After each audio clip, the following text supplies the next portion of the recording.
Minnesota Vikings have a good problem on their hand. They literally have too many good football players to cram into the 53-man roster and practice squad. What we're going to do. So there will be some good players shown the door, potentially brought back on the practice squad, or just simply deuces. So here are the top 5 shocking potential cuts for the Vikings this offseason. So, this training camp, or whatever. So now, when I say shocking, I don't mean Tajay Sharp or Dylan Mitchell, because it's like, yeah, kind of whatever at that point. I'm talking like, Kevin, shocking. All right. So number 1, Dru Samia. That one hurts. This one got me right in the duodenum. Like, this one sucks. So, not sniffing the starting lineup, even though the left guard competition is coming down between Dakota Dozier and Aviante Collins. I think Dozier's got the inside track. And also, we've been hearing not exactly a Dennison favorite. Not sure what to make of that, but it is what it is. And when he did get an opportunity to play Week 17 at right guard against the Bears in the exhibition game, didn't play great. Like, Oli Udo vastly outplayed him, but Samia, and also it simply could be a numbers game because for guards, obviously you're going to keep Elfline, Dakota Dozier, Aviante Collins, and Ezra Cleveland. You're going to keep 5 guards? Like, what is the plan here? Because generally you don't keep more than 9 offensive linemen on the rooster, 10 at maximum. So could it be a spot where they part ways with the 4th round pick, bring him back on the practice squad, and then see what happens? Be rough, but it is realistic. Next up, number 2 shocking cut for the Minnesota Vikings, James Lynch. Now, this one sucks even more because I love me some James Lynch coming out of Baylor, Big 12 Player of the Year, consensus All-American. He's ready to blow the ceiling off the roof and whatnot, but it hasn't happened yet, as he's rolling primarily with the 3s. Hasn't really cracked a spot with the 2s. He's working at some edge, some defensive tackle, but if you look at it, and again, it just could be a roster numbers game. So edge rusher, you got Hunter, Afadi, Holmes, Cheeseburger, Eddie Yarbrough, as well as DJ Wanham, the big project for the future. Defensive tackle, Jaleel Johnson, Shamar Stephan, Hercules Mataafa, Armon Watts. That's 9. I mean, generally the Vikings carry 8 or 9 defensive linemen. Do they carry 10? I mean, it's a possibility. Or do they cut Wanham and keep Lynch?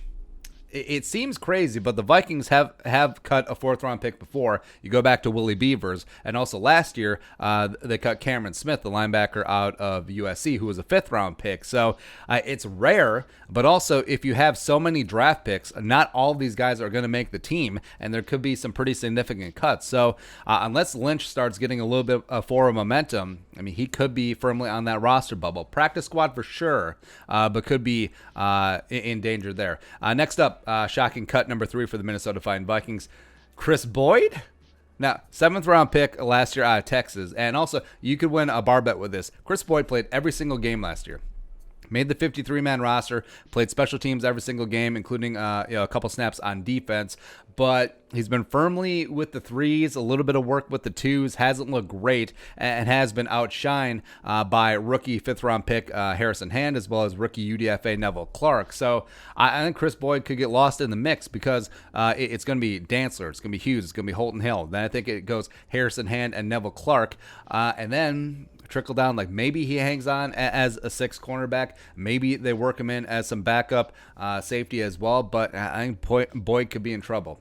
Next up, stick in the defensive backfield. So number 4, Josh Metellus. Now, I had high hopes for Metellus coming out of Michigan. He was a 6th round pick, but it was clear by the Vikings' actions they weren't exactly sold on Metellus, as well as potentially 7th round pick Brian Cole II and UDFA Miles Dorn. You see that Stephen Parker has already lapped everyone, so you could also say a shocking cut, Metellus, Cole, and Dorn as well, because Parker's come in. He's already gotten some work with the 1s when Harrison Smith had a breather. So I think they do see Parker as that 3rd safety, even though he literally just came off the street a couple days ago. So yeah, Metellus could be not long for this roster, and it's not.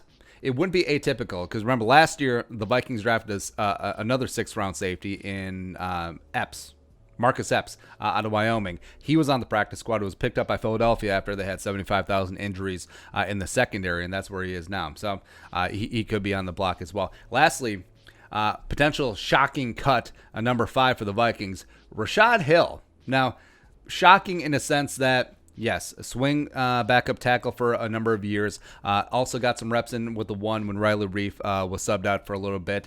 But also, I think that Rashod Hill could be in a spot where he's cut, and then they put him on the Brett Jones path like last year, where don't make the opening 53. You come back after week 1. They don't have to guarantee your full salary, but you're still in the sphere, still in the roster. I mean, like last year, when they did it to Brett Jones, like Jones didn't even clear out his locker. He's like, yeah, I'll be back. All right. So, and the market may not be huge for Rashod Hill as teams are shuffling the 53-man roosters, but it could be hot for a guy like Blake Brandel, the 6th-round pick from Oregon State, who's already had a pretty damn solid camp, or Oli Udoh, the second-year man, former 6th-round pick out of Elon, who's doing great things at right tackle. So it may just be the Vikings don't want to expose Brandel or Udoh to waivers. They feel okay with Hill, and if another team snatches up Rashod Hill, puts him on their 53-man rooster, they'll be like, okay. But if they are sold on the youth of Brandel and Udoh, they could take a shot with letting go Rashod Hill.